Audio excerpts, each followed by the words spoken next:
எனக்கு நடக்குமா அப்படின்னு கேள்வி கேட்குற ராசியில் மிதுன ராசியும் ஒன்று. ஏன்னா திருமணம் நடந்தவங்க இதை பற்றி யோசிக்க தேவையில்ல. திருமணத்துக்காக முயற்சி எடுத்தவங்களுக்கு தான் அதோட வலியும் வேதனையும் தெரியும். சந்தோஷம் அப்படின்னு சொல்லி எதிர்பார்த்தா ஃபஸ்ட்டு கேது பகவான் 4ஆம் இடத்துல அமர்ந்தார். ஒரு 1.5 வருஷமாக கேது 4ல் அமர்ந்து நீங்கள் வாங்கின சந்தோஷமான ஒரு ஃபீல் பண்ண வண்டியில் நீங்களே பயணிக்க முடியாத சூழ்நிலைகள்லாம் கடந்த காலங்களில் நடந்துடும். ஸோ சந்தோஷம் அப்படின்னு ரொம்ப எதிர்பார்த்து அது ஒரு 10% கூட கிடைக்கலைங்க அப்படிங்கிற இயக்கத்தில் நீங்கள். அப்போ குரு 12ஆம் இடத்துல 1 வருஷமாக அமர்ந்தனால நீங்கள் பக்காவாக பிளான் போட்டு செஞ்சால் கூட அந்த பிளானில் ஃபெயிலியர் அப்படிங்கிற விஷயம் நடந்துடும். இவர் நம்ம ராகு பகவான் உங்களுடைய ராசிக்கு 9ஆம் இடத்துக்கு வந்திருக்கார். 9ல் இருந்த சனி பகவான் 10க்கு போயிட்டார். ஸோ இப்போ இந்த கிரகங்களுடைய பயிற்சி மூலமாக என்ன மாற்றம் அப்படின்னு சொல்லி பார்த்தா நிம்மதியான ஒரு சூழ்நிலை வரப்போகுது.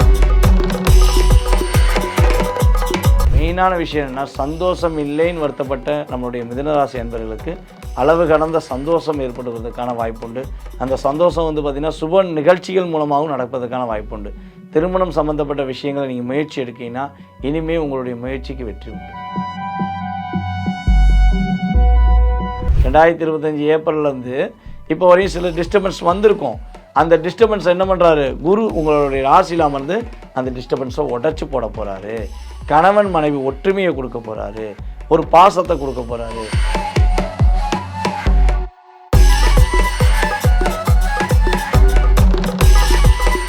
தன்னுடைய மனதில் பட்டதை எப்பொழுதுமே அதிகமாக சிந்தித்து அதனை எப்படியாவது ஒரு வெற்றி பெறணுங்கிற இயக்கத்தில் கற்பனை ஆற்றலுடன் எதையும் செய்ய துடிக்கும் நம்மளுடைய மிதுன ராசி அன்பர்களுக்கு இந்த 2025 நடைபெற்ற சனி பயிற்சி மற்றும் குரு பயிற்சி, அதே போல் இப்போ நடந்த ராகு கேது பயிற்சி, இந்த கிரகங்களுடைய பயிற்சியின் மூலமாக என்னென்ன மாற்றங்கள்லாம் உங்களுக்கு ஏற்பட போகுது, என்னென்ன விஷயங்களை நீங்கள் நன்மை அடைய போகிறீங்க, கடந்த காலங்களில் உங்களுடைய வாழ்க்கையில் ஏற்பட்ட சில பாதிப்புகள், மிகப்பெரிய பாதிப்புகள் என்ன, ஸோ அதுலேருந்து நீங்கள் மீண்டு வருவதற்கான வாய்ப்புகளை கிரகங்கள் எந்த அளவுக்கு உங்களுக்கு சாதகமாக கொடுக்க போகுது.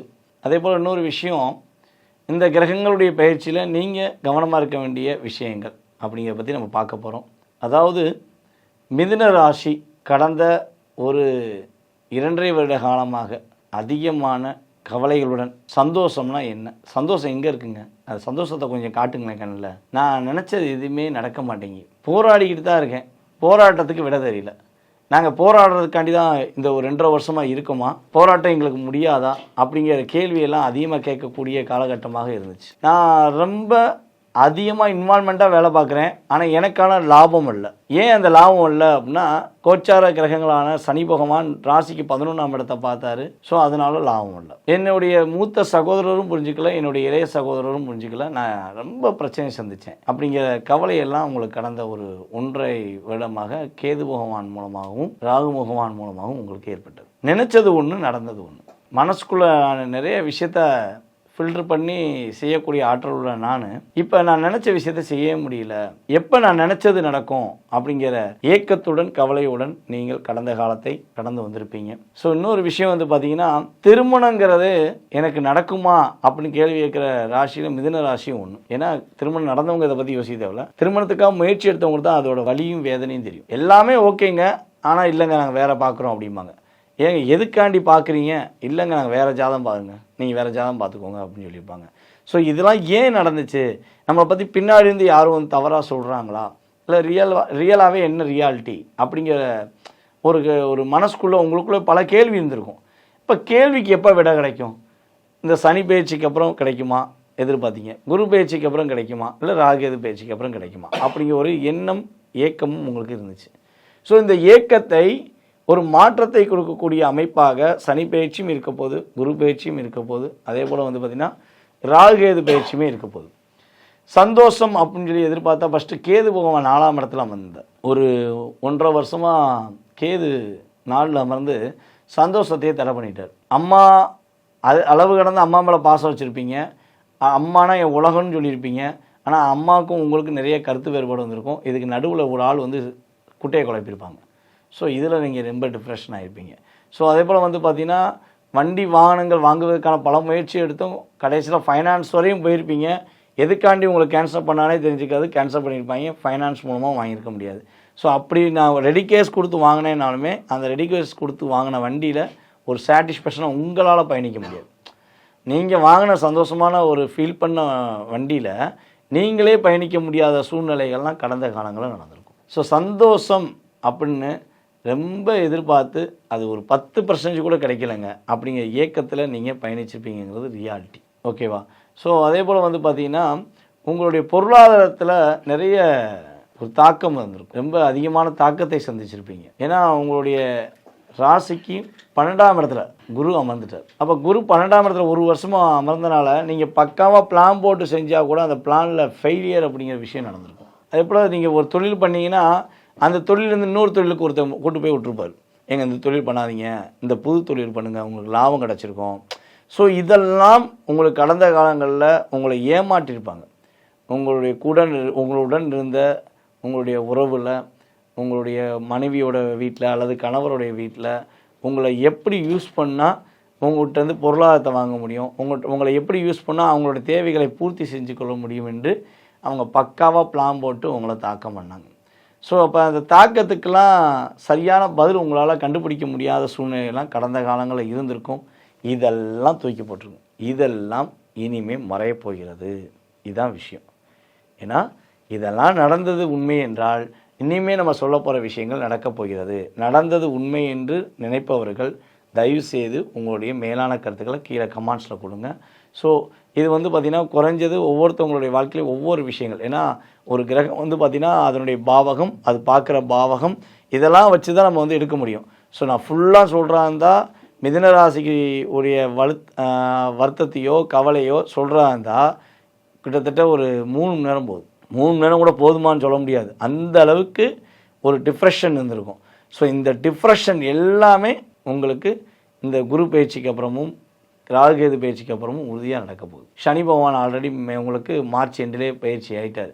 இப்போ ரீசெண்டாக இந்த மே மாதத்தில் தான் குரு பகவானும் அதே போல் வந்து பார்த்திங்கன்னா ராகுகேது பகவானும் பயிற்சி ஆகிறாங்க. ஸோ இப்போ குரு பகவான் உங்கள் ராசிக்குள்ளே வந்துட்டார்.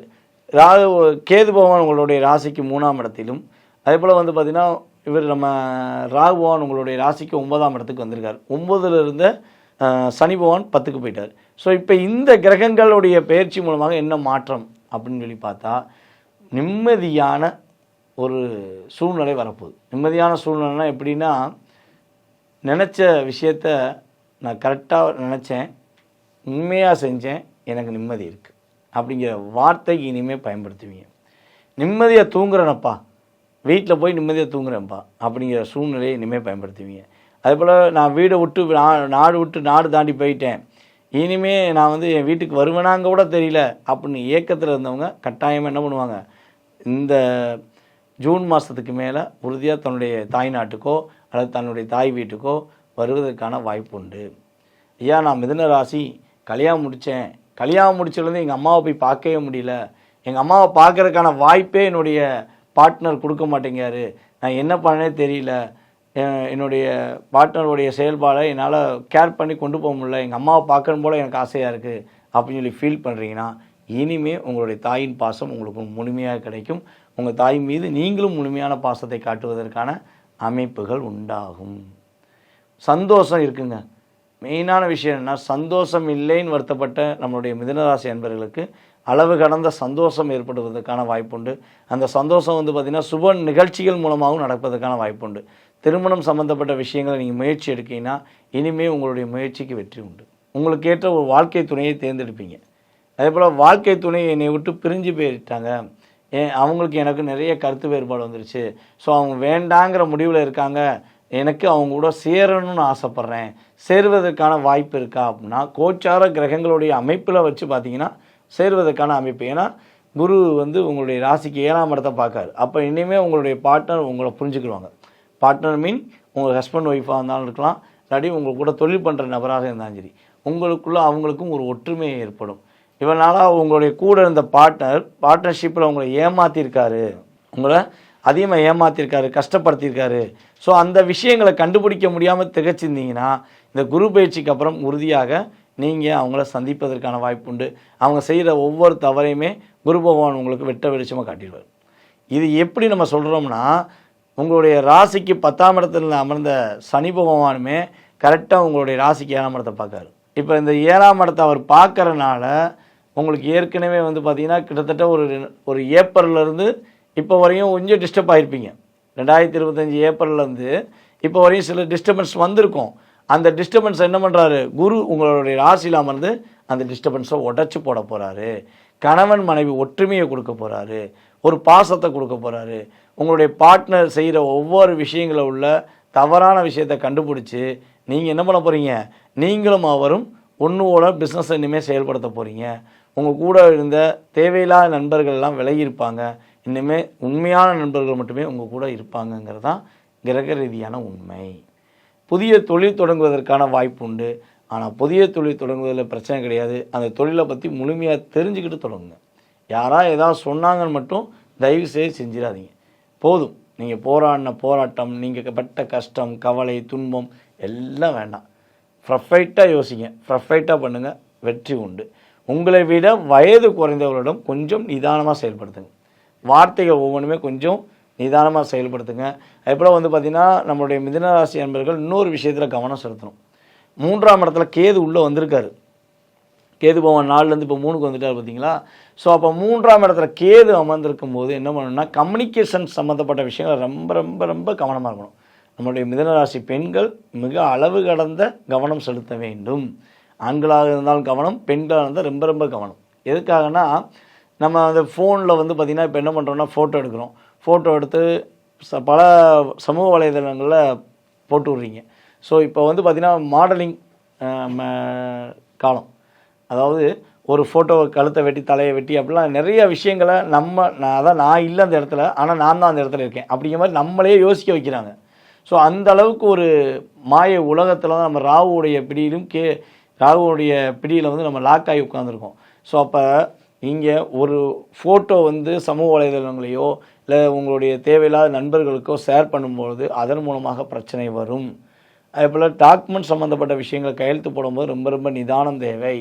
கம்யூனிகேஷன் அப்படின்னாலே பார்த்திங்கன்னா கம்ப்யூட்டர் டெக்னாலஜி சம்மந்தப்பட்ட விஷயங்கள், அதே போல் ஃபோனில் யாரையா பற்றியும் பேசுகிறது, ஃபோனில் நீங்கள் கொஞ்சம் நீ இப்படி பண்ணல, நான் இப்படி பண்ண போகிறேங்கிறத இன்டிமேஷன் பண்ணுறது, எல்லா விஷயங்களுமே கவனம் செலுத்துங்க.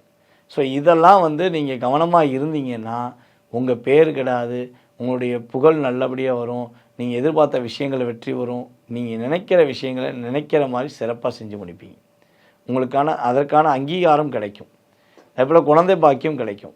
ஸோ இவ்வளோ நல்ல விஷயங்கள் உங்களுக்கு கிடைக்கும்போது நீங்கள் அதனை முழுமையாக பயன்படுத்தி கொண்டு ரொம்ப பொறுமையாக கரெக்டாக செஞ்சீங்கன்னா வெற்றி உண்டு. வண்டி வாகனங்களை போகும்போது மட்டும் கொஞ்சம் கவனம் செலுத்துங்க. குலதெய்வ வழிபாடை கரெக்டாக மெயின்டைன் பண்ணிக்கோங்க. நம்மளுடைய மிதுனராசி அன்பர்கள் உறுதியாக இந்த காலகட்டங்களில் ஒரே ஒரு விஷயத்தை கடைபிடிக்கணும். என்ன விஷயம் அப்படின்னா, உங்களுடைய வீட்டு பக்கத்தில் இருக்கிற ஐயப்பன் கோவில் இருக்காம பாருங்கள். உங்கள் வீட்டு பக்கத்தில் ஐயப்பன் கோயில் இருந்தால் மறக்காமல் ஐயப்பன் கோயிலுக்கு வந்து பார்த்திங்கன்னா வெள்ளிக்கிழமை போகும். நம்மளுடைய மிதுனராசிக்காரங்க வெள்ளிக்கிழமை ஐயப்பன் கோயிலுக்கு போகும்பொழுது ஐயப்பனுடைய முழு ஆசீர்வாதம் கிடைக்கும். அதே போல் ஃபோன் டிபியில் இன்னும் ஒரு 1.5 வருஷத்துக்கு ஐயப்பனுடைய படத்தை வச்சுக்கிட்டீங்க, சுவாமியே சரணமையப்பான்னு சொல்லி நீங்கள் காலையில் எந்திக்கும் போதே சொல்லிவிட்டு எந்திரிச்சாலும் சரி, அல்லது ஐயப்பனை நினச்சிக்கிட்டு அவருடைய புகைப்படத்தை நீங்கள் ஃபோனில் வச்சுக்கிட்டாலும் சரி, மிகப்பெரிய மாற்றத்தையும் மிகப்பெரிய முன்னேற்றத்தையும் எல்லாம் வல்ல சபரிமலை சாஸ்தா நம்முடைய ஐயப்பன் உங்களுக்கு முழுமையாக கொடுப்பார் என்பதை கூறிக்கொள்கிறேன். நேயர்களே, நம்ம சொன்ன விஷயங்கள் எல்லாமே உங்களுக்கு கோச்சார கிரகங்களான சனி பகவான், குரு பகவான், ராகேது பகவானுடைய பொது பலன்களே. இது வந்து 20% உங்களுடைய வாழ்க்கையில் மாற்றத்தை கொடுக்க போகுது. கவனங்கிற விஷயத்தை 20% கொடுக்க போகுது.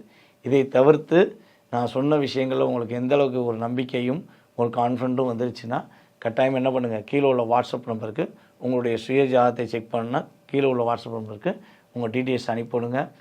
உங்களுக்கு முன்பதிவு உங்களுக்கான அப்பாயின்மெண்ட் கொடுக்கப்படும். அந்த நேரத்தில் உங்களுடைய ஜாதகத்தை மிக துல்லியமாக உங்களுக்கு பலன்கள் சொல்லப்படும் என்பதை கூறிக்கொள்கிறேன். அதே போல் இது வந்து பொது பலன்கிறதுனால 70% உங்களுடைய சுய ஜாதகம் தான் நிர்ணயம் பண்ணப்படுங்கிறது தெளிவாக சொல்கிறேன். பயப்பட வேண்டாம், பாதுகாப்பாக இருங்கள். வெற்றி உண்டு, மகிழ்ச்சி உண்டு. மிதுனராசிக்காரர்கள் சிறப்பாக வாழ எல்லாமலை சபரிமலை சாஸ்தா உறுதுணையாக இருப்பார் என்று கூறிக்கொண்டு வாய்ப்பளித்த நல்ல உள்ளங்கள் அனைவருக்கும் எனது நன்றியை கூறி விடைபெறுகிறேன். நன்றி, வணக்கம்.